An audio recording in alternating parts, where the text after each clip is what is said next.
Brother Elwell, are you there? I'm here. Oh, Good we're to hear so from you happy guys to again. have you. Oh, yeah, it's so great to have you. Yeah, folks emailed us. They were really excited that we were going to bring you back on again. We got a full house. Numbers are very high right now. Praise Jesus.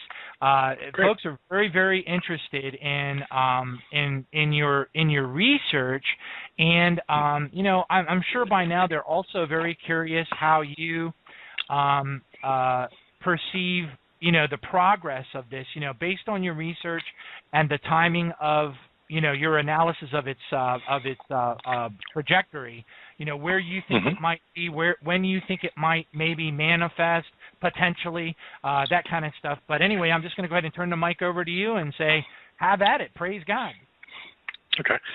Right now, no one knows exactly where Planet X is at. The mainstream scientific community believes it's somewhere south of the ecliptic, that it actually, and its orbital path is actually at an angle to the ecliptic. So it spends most of its orbit actually below the other planets, you know, relative to Earth's North Pole. But when it approaches its perihelion and the asteroid belt, it actually comes up through the plane of the ecliptic, and is actually, when it comes closer to the sun, it's actually higher in the sky than the other planets. So it's kind of interesting. It is an interesting orbital path. Right now, most scientists think it's coming somewhere from the south, and the general consensus that I think it's actually coming from the constellation of Taurus. It'll appear in or near the horns of Taurus, or possibly in Orion, or somewhere in between them. It'll probably travel around those constellations as it approaches. It'll probably come through Taurus and then pass over Orion and so forth as it passes through the plane of the ecliptic. Right now, we don't know exactly what it is. We're pretty sure if it is going to be the sign of the Son of Man, the end of the age, that's going to appear suddenly in the heavens as a heavenly sign of Jesus' second coming. Now, exactly what does that mean? It says in Matthew 24:30 that the sign of the Son of Man in the end of the age will precede the second coming of Christ, and possibly be even a part of it, because it says in Matthew 24 that there'll be signs in the sun and the moon and the stars, and the planets themselves, or the powers of the heavens themselves, will be shaken. It says in Matthew 24:29, the powers of the heavens shall be shaken, and the powers of the heavens are literally the planets. So this means literally that the orbits of the planets will be altered in the tribulation of those days, which is near the end of the tribulation. And then right after that, the sign of the Son of Man will appear in the heavens, with, and Jesus will, he says, the sign of the Son of Man, and the Son of Man himself will come in the clouds of heaven with power and great glory. And so this happens right before the resurrection event described in Matthew 24:31, where he sends his angels with the great sound of a trumpet, and the elect are gathered together from the four winds. So somehow my theory is that the planet itself is somehow related to the resurrection event, and it's also related to the great end time battle that will happen at the end of time, at the end of the tribulation. Some people think that the resurrection or the rapture will occur at the beginning, some at the end. Some people are preaching two raptures. I'm actually what's called a seventh trumpet rapture person. I think actually the appearance of Planet X and the final assault on Earth from heaven, and the assault on the forces of Satan will be about the same time. Basically what happens is the believers are resurrected, the heavenly army is formed, and they return back with Jesus to fight against the powers of evil. And Planet X will be an intrinsic part of that. In fact, it's very similar to the kind of the storyline of the original Star Wars movies, in that there's this huge planet-like object coming right towards them, along with a star fleet and the rest of it. The major difference being in the movie Star Wars, the people with the approaching planet and the fleet and all the rest, those are the bad guys, whereas in the end times it appears that those will actually be the good guys. Jesus will be leading this sort of heavenly army. Right behind him, Planet X will be kind of basically being used to wreak havoc on Earth with various asteroids and comets, as described in the trumpet events. Those are basically what sound like asteroids and comets striking the Earth, which are probably emanating from or being as a result of Planet X's near passing. So a lot of what we're seeing with the tribulation is the description of the sort of events that would happen if a large planet passed by Earth. You would have asteroids and comets, comet-like objects striking Earth, because those are probably going to be in its orbital path. And so it makes sense that you'd have giant, heavenly mountains, what are described as burning mountains, and these great other objects that really sound a lot like comets and asteroids striking Earth, because that's what will happen. And Jesus himself says he is immediately preceded by this sign in heaven. And so what my theory is that the sign in heaven, described in Matthew 24:30, is actually Planet X, which has an orbital period of roughly 2,000 years. And every 2,000 years or so, God has been reappearing and visiting Earth to see how things are coming along. The last time he visited was when Jesus was born, and the Planet X appeared as the Star of Bethlehem. And next time he appears, he'll be returning to conquer and take over the earth as the conquering king rather than as the suffering servant.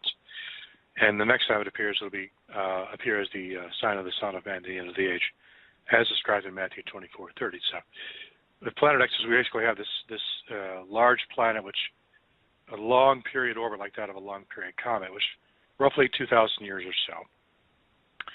And every time it comes back to Earth, in the vicinity of Earth, and it's close past to the Sun, God will actually come himself in some form down to Earth to visit Earth and see how things are going. 2,000 years before, 4,000 years before, he appeared to Abraham along with his two servants in a visible form. This is when God came to visit Abraham right before he sent his two servants to take out Sodom and Gomorrah. He actually appeared spoke to Abraham and visited with Abraham. It was interesting to note then I think it was the Apocalypse of Abraham or the Testament of Abraham, one of those apocalyptic or apocryphal literatures about Abraham's life. He was actually described as having his birth preceded by a heavenly sign or star as well. And so that was my hint to say, well, this is Planet X having reappeared back then too, roughly 4,000 years ago. Then he appeared around 0 AD as the Star of Bethlehem. And if he reappears in our time, once again, roughly 2,000 years later, the sign of the Son of Man is probably a description of yet another appearance of Planet X. So we have this cyclical pattern of God returning every 2,000 years or so, preceded by this star in heaven. And when major events are about to happen, for example, the birth of Abraham in his life, which was a major event, the birth of Jesus 2,000 years later, Jesus' return an additional 2,000 years later, as a sign of the Son of Man. So its exact position is unknown. I personally think, however, it is approaching. But it won't be visible from Earth until it passes the orbit of Jupiter, because like comets, which are mostly very dark asteroids, which have some water on their surfaces, which gives them their comet tail. Most of these asteroids and the comets are actually covered with this thick tar-like organic goo, which makes them pretty much invisible to optical telescopes until they come close enough to the sun for sublimation to occur and their comet tail to form, at which time, and only at that time, do they become visible by optical telescopes and human eyes. I suspect that Planet X is much similar in the sense that it also has a large preponderance of dust and dark clouds surrounding it, so that it's actually invisible to the naked eye until it comes close to the sun, at which time it actually forms a comet-like tail, or in this case it looks more like a pair of wings, because in the Sumerian images of this planet, it actually appears to be kind of like it has wings instead of a tail, which is probably just the way that, because it's such a large object, it probably has a lot more water, and the fluid dynamics of it's a little bit different. But it's essentially an appearance of a gigantic comet, and it won't appear again visible to Earth until it passes Jupiter, at which time the solar winds are powerful enough to start the comet tail to start forming. And that comet tail will then make it visible from Earth suddenly and gloriously, just like Jesus describes, he will reappear like a thief in the night. This is what he's returning. This is what he's talking about. Planet X will suddenly and gloriously become visible within maybe a matter of weeks or even days, as this comet tail suddenly begins to form, people on Earth will begin to see it and realize exactly what's happening, what's been hidden from this entire time, and what's about to happen. And that's what it says in Revelation. I think it's Revelation 6. I'll look that up. Men are hiding themselves under the rocks to hide against the throne of the Lamb, because they can suddenly see this thing in heaven, and it's approaching Earth. And this happens about midway through tribulation, I believe, actually, right after all the then believing Christians on Earth are Christianity, organized Christianity, is destroyed, and most Christians are executed. Because of this, they then see that God's vengeance is coming in heaven, and they're about to get really walloped because Planet X is about to attack within the next couple of years. And so then it'll appear at its closest point to the sun, probably about 6 or 7 years into the tribulation, at which time it'll come close enough to Earth to actually cause significant disasters. And that's when you have not only the trumpet judgments, but also the bowl judgments, which are the most powerful effects of Planet X as it passes closest to Earth. And then right after Planet X does its damage, then Jesus' heavenly army will attack and wipe out everything that's left over, which won't be much, because Planet X's attack will be pretty dramatic, and pretty destructive, as it's described in the Book of Revelation. We see these bowl judgments where all life in the seas is destroyed, and all the green grass and all the trees are destroyed. I mean, there's not much left, and the major cities are being destroyed. All that's going to be left is basically these underground bunkers, and a lot of them are going to be taken out.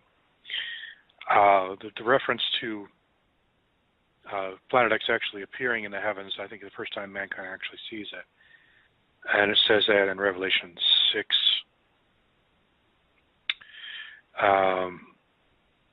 Where the kings of the earth and the great man and the rich men and the chief captains and the mighty men and every bondman and every free man hid themselves in the dens on the rock and the mountains, and said to the mountains and rocks, fall on us and hide us from the face of him that sitteth on the throne and from the wrath of the Lamb. For the great day of his wrath is come, and who shall be able to stand? I think they're actually seeing Planet X beginning to appear, and this actually happens right after the sixth seal. Basically, what sounds like a massive meteor shower. It says in Revelation 6:13, and the stars of heaven fell into the earth, even as a fig tree casteth her untimely figs, when she is shaken of a mighty wind. And the heaven departed as a scroll when it is rolled together, and every mountain and island were moved out of their places. What this means is that the meteor shower, like the long day of Joshua, there were so many heavy meteors hitting Earth, probably at an angle contrary to its rotation rate, that Earth's rotation is actually altered, probably because the crust is temporarily displaced from the mantle, and it becomes, independent of the mantle temporarily, slowing down or possibly reversing. And in this way, as from our current reckoning, every mountain and island is actually moved from its place, because the entire crust is being displaced above the mantle by these massive, huge asteroids that are hitting the Earth, causing massive destruction to Earth's cities. These are much more powerful than nuclear weapons. Even though they're not radioactive, they're sending out gigantic clouds of dust into the atmosphere, which will result in a nuclear winter. And for years to come, the summer's going to be colder and shorter, and the winters are going to be long and very cold.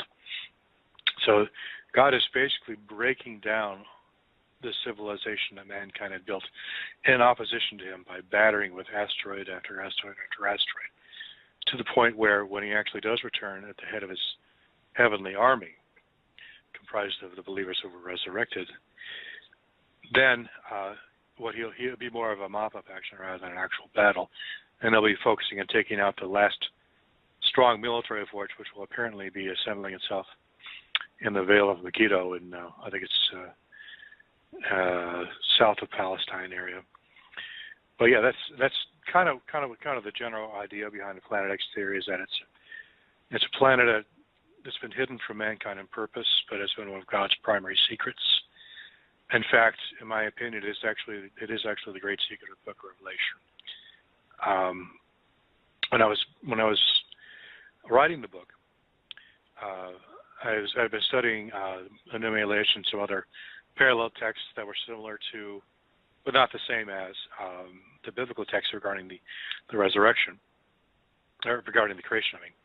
And a number of theologians had noted similarities between the Babylonian creation epic and also biblical texts.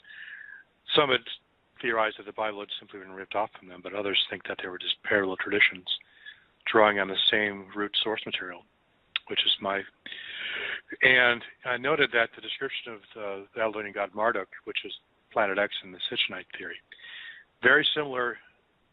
When I was reading Revelation 4, I recognized the description of Jesus on his throne was similar in kind of scope and concept to that of the description of Marduk on his throne, almost to the point where it seemed that Jesus was actually saying, Marduk is a false god, I am the one true God, and I am the king of this heavenly throne. And I realized, what if he was actually talking about Planet X, because it seemed to be kind of the idea behind the end times. If Planet X did exist, it would be a huge deal, and it would be a great secret, a very great secret that had been hidden very, very carefully from mankind for a long time. And if it did exist and it came close to Earth, it would have massive destructive effects. What if it was actually not just a part of the book of Revelation, but was actually the central secret of the book of Revelation, which will be revealed in the end times? And so I looked at Revelation 4, I realized, this is a description not of some big square throne that, the God is sitting in heaven, that Jesus is sitting on. This is actually a description of Planet X itself. The heavenly throne is symbolically his Planet X is symbolically his heavenly throne.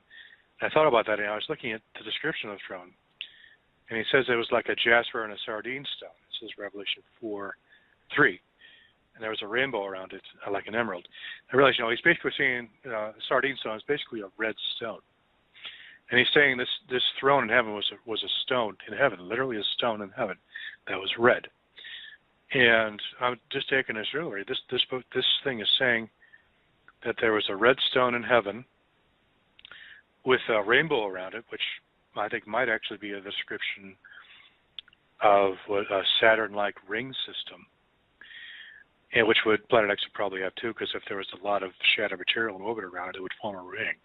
So that would make sense. And it also says around the throne were 24 and 20 seats, and 24 seats, 24 elders, and 7 lamps of fire burning before the throne, and also 4 beasts around it. I remembered in the description of the appearance of Marduk and Elish that he was surrounded by 2 sets of winds, what he was called, like these objects that he used as weapons. And I remember in Hebrew, the word for spirit, ruach, actually basically means wind. So the concept of these spirits around the throne could be translated as winds around the throne too. And I thought of that, maybe there is since there's a group of 4 winds around Marduk's throne and a group of 7 winds also, 2 separate groups. And there's also two separate groups of spirits or winds around the throne of Jesus, a group of 4 creatures, as they're called, and a group of 7 flaming lamps. Maybe they're actually talking about satellites surrounding Planet X. Moreover, in another show, I was asked, why do the 4 creatures, why are they described as being full of eyes before and behind? In Revelation 4:6, it says they're basically covered with eyes. And it basically, the Hebrew word for eye is ayin, which basically means nothing. It's like saying not or ought. And the application of the word ayin means when you're referring to a person, ayin refers to the eye socket or the eye in general. And when referring to a planet or an object of any kind, it's like it has a hole in it. And so if you're talking about these 4 objects around the throne of God, if this was indeed a planetary concept, and these were actually satellites, it would make sense, because in that context it would not be translated as eyes, it would be translated as craters. Just like our moon is covered with craters, so too these moons around Planet X are covered with craters, so that makes sense. And so that's kind of where I'm at now. Basically, what we have is a situation where Planet X is going to be returning. We're going to see this thing again. It's going to be the most incredible sight. And like you guys were talking about before, this whole buildup and all these terrorist actions were being herded towards a one world unified system, which could be used to oppose the second coming of Christ and all of his forces. So it'll be basically not only the forces of Jesus and the force versus the force of Satan, it'll also be one planet versus another planet. Planet X versus Earth, Jesus versus Satan. It's Jesus' throne versus Satan's throne. You see how that works. And so it makes sense at this point, in this context, that this would actually not just be a heavenly sign like a star or a supernova armies.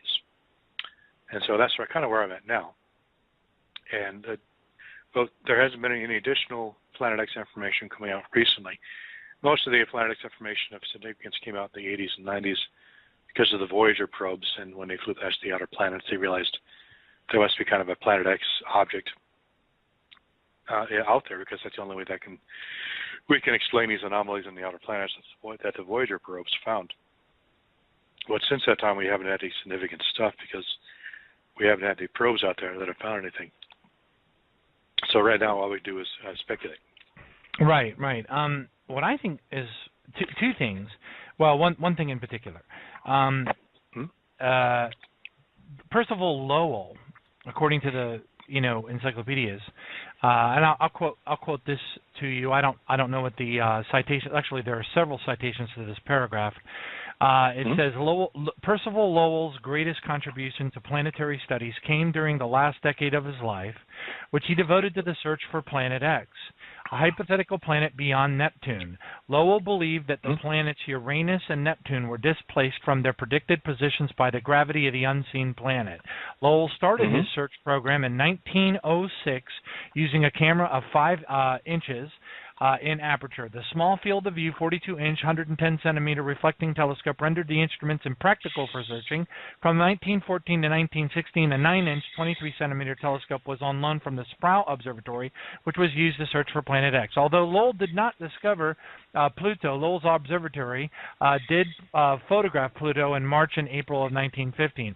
And it goes on to explain that the reason why Lowell ultimately even heard about or even speculated that Planet X existed originally was because of his study of gods, little g gods, of Japan.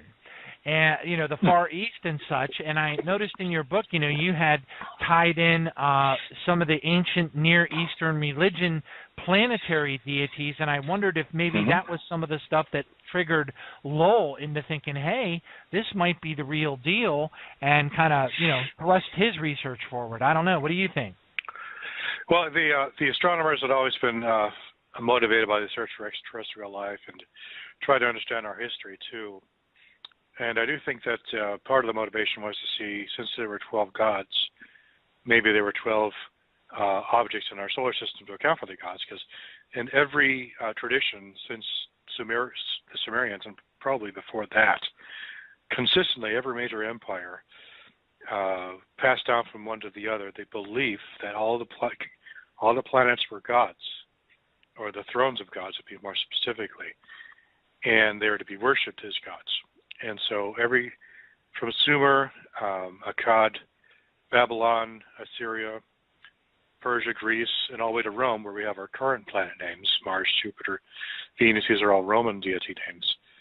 They felt that they wanted to justify, prove or deny, was the fact that these named after gods did have any significance. Was there, in fact, deity is associated with these planets, and were there enough planets to be, account for all these gods? And the pantheon of 12, it was always 12. Even since the Sumerians, 12 was the magic number. The Romans even followed this pattern. If you're missing a god, another one was put in his place to make sure he always had 12. And so Zechariah Sitchin picked up on this fact. He had his own twist on it, which I don't necessarily agree with. But I do believe this theory that the Sumerians were actually talking about literal planets moving through our solar system and causing chaos. I do believe he was correct, not because I wanted to, because it lines up with the facts. Now, this is not some Velikovsky garbage, and Velikovsky was terrible. I can't even read him. Even when I was a kid, I read Velikovsky and I realized, this is garbage. It didn't make any sense. how can Venus emerge out of Jupiter and be in its current orbit? You know, it would have a hugely elliptical orbit if it had come outside of Jupiter. It has to have formed in its original orbital path in order to have such a perfectly circular orbit, which is another point I make in the book. Or at least maybe, I don't know if I made it in the book, if I've made it since then. Why do the orbital characteristics of Mercury and Venus, why are they perfectly the way they should be according to normal nebular hypothesis, where planets form out of the nebular disk and they're either prograde or retrograde orbits, that is to say backwards, they rotate either backwards and forwards. Their orbits will be stable and circular. They wouldn't have any significant moons or circular satellite systems, no axial tilts, no large impacts, no oceans. They'd be very boring, basically, and they'd be basically the same way they were when they formed, according to the nebular hypothesis, when they formed out of the nebular disk. They're basically the same as they would have done according to the scientific models, which show that Mercury and Venus are pretty much the way they should be. But when you go to Earth on outwards, every single planet is an oddball. It doesn't match up with the standard accretional hypothesis. It shouldn't be this way. Earth should not have this 23.5 degree axial tilt. It should not have such a gigantic moon. It's the only planet in the solar system that has an ocean, which must have been caused by one or more giant impactors, because the Earth's ocean is believed was actually formed out of impact events which forced water out of the mantle, because most of the mantle is actually comprised, most of the water on Earth is actually in the mantle, in water-bearing what are called hydrous minerals, like serpentine and talc, which are partly made of water. And when they're subject to compression by a violent force, such as an asteroid impact, they release the water chemically. Chemical bonds are broken and the water is released. So my theory is that there's the same impactor that created the moon also created the oceans and thereby the atmosphere as we have today, because otherwise we would have enough, carbon dioxide and water and related elements to support life, to have the kind of atmosphere we have, the hydrosphere we have with all the water and the rain and so forth, and the clouds. All these events were created by one gigantic impact, and they could only have been created by one gigantic impact. Earth's axial tilt, its rapid rotation rate, once every 24 hours. Venus rotates maybe 3 to 5 times as much, 3 or 4 times per year on its axis. We rotate 365 times per year. Why are we so much faster than Venus or Mercury is also very slow? But Earth on outwards, they're very rapid rotations, as if energy had been added to the rotation by some external object, adding energy into the system. So the only way, in my opinion, to explain these anomalies is to say there has to be an external force coming in, adding energy into the planets, which manifests itself in the form of causing them to spin faster, causing them to have to axial tilts, whereas they should not have had axial tilts. As they formed out of the nebular cloud, they should be perfectly perpendicular to the nebular, the line of the ecliptic. They're not. None of them are. Even Jupiter has a slight, angle to its axial tilt. There shouldn't be any significant moons. There's no reason to have any, unless there's an actor coming outside the system to penetrate it and cause the creation of a moon. Because Earth's moon it's now universally agreed, was created by a giant impactor striking Earth at a rapid rate. An impactor which was roughly the size of Mars, not Mars itself, but about that size and mass, striking Earth, jettisoning out a large amount of its mantle, which cooled and solidified into orbit around the Earth to form the moon. That has been proven mathematically and chemically that it has to have happened that way. So how do these other moons form? Dozens of moons on all these other planets. How are they forming? There must have been an actor coming in our solar system, disrupting them, dropping off moons as it passes through. And by Jupiter and Saturn have dozens of moons. They shouldn't have formed that way. It doesn't make any sense. The ring systems, why are they there? Why does I guess Uranus have a ring system, which apparently formed after it was tilted on its side. Totally bizarre. There's so many